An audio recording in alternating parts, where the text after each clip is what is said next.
নমস্কাৰ বন্ধু বান্ধৱীসকল, পুনৰ এবাৰ সকলোকে স্বাগতম জনাইছোঁ আন এটি ইনফৰ্মেটিভ ভিডিঅ'লৈ। আজি যিটো ভিডিঅ' তাত মই কোনো চাকৰিৰ খবৰ দিব কাৰণে বনোৱা নাই।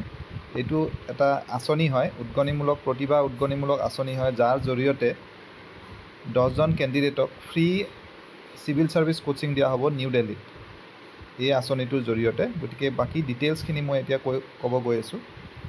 আৰু এইটো ৰাজ্যপাল অসমৰ প্ৰতিভা উদ্গনিমূলক আঁচনি হয় 2025-26। আৰু ৰাজভৱন অসমীয়া আৰ্য প্ৰতিভা বিকাশ সংস্থানৰ অংশীদাৰিত্বত এটা সন্মানীয় জলপানীৰ বাবে অসামৰিক সেৱাৰ পৰীক্ষাত অৱতীৰ্ণ হ'ব বিচৰা অসমৰ ইচ্ছুক যুৱক যুৱতীৰ পৰা আবেদন পত্ৰ বিচাৰিছে।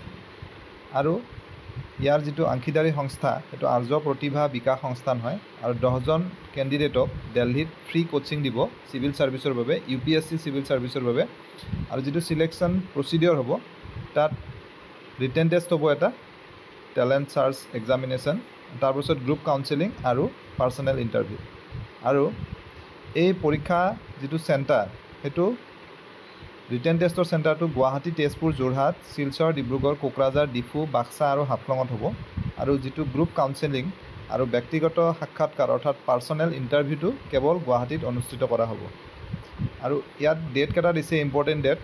যিটো লাষ্ট ডেট এপ্লাই কৰাৰ সেইটো 7 আগষ্ট, ৰিটেন টেষ্টটো হ'ব 24 আগষ্ট, ৰিজাল্ট দিব 31 আগষ্ট, গ্ৰুপ কাউন্সেলিং হ'ব 14 ছেপ্টেম্বৰ, ইণ্টাৰভিউ হ'ব 15 ছেপ্টেম্বৰ আৰু ফাইনেল ৰিজাল্ট ডিক্লেয়াৰ কৰিব 24 ছেপ্টেম্বৰৰ পৰা। gappy.assam.gov.in এই ৱেবছাইটটোৰ জৰিয়তে অনলাইন যোগে আবেদন কৰিব লাগিব। 7 আগষ্টৰ দুপৰীয়া 1 বজাৰ ভিতৰত জমা দিব লাগিব। আৰু ৰিজাল্ট এই ৱেবছাইটটোতে এভেইলেবল হ'ব।